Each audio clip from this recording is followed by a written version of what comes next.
Let's talk about one of Beijing's favorite lines. Western media are biased against China. Now, are Western outlets sometimes sensational, simplistic, or just wrong? Absolutely. But here's the awkward question. If you're going to lecture everyone about media bias, shouldn't your own house be at least vaguely transparent? China's official story goes like this. Western media are dominated by anti-China forces, pushing a China threat narrative, smearing everything from the Belt and Road to Xinjiang. Chinese outlets like CGTN and Xinhua, in contrast, are supposedly calm, objective, and just trying to tell China's story well. So let's look at how that actually works in practice.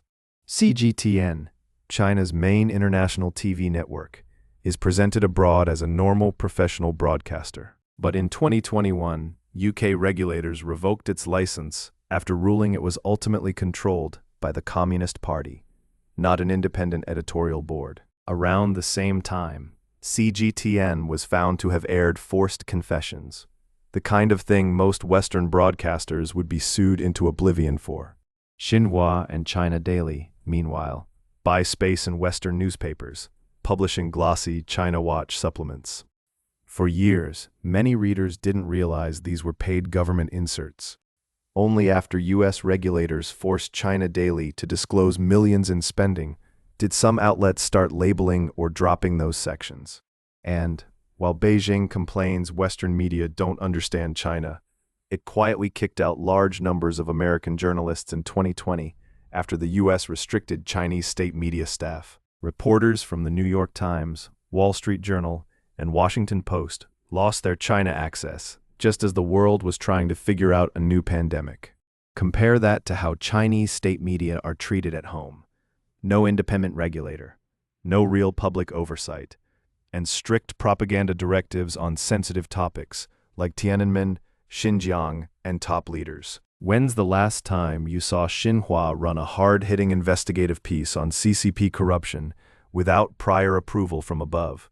None of this means Western media are flawless. They have their own political biases, market incentives, and blind spots. Some coverage of China is lazy or condescending. Chinese people are right to expect more nuanced reporting than mysterious authoritarian dragon rising.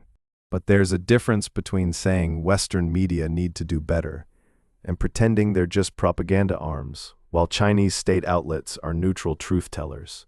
In open media ecosystems, you can criticize the New York Times, fact-check CNN, or start a Substack calling everyone out. In China's system, you can't start an independent paper scrutinizing the party with the same freedom. So yes, call out Western bias. That's healthy. But if Beijing wants its complaints to really land, it might start by loosening its own grip on information. Credibility isn't something you can just broadcast. It's something you earn when people can see you're willing to let them think for themselves.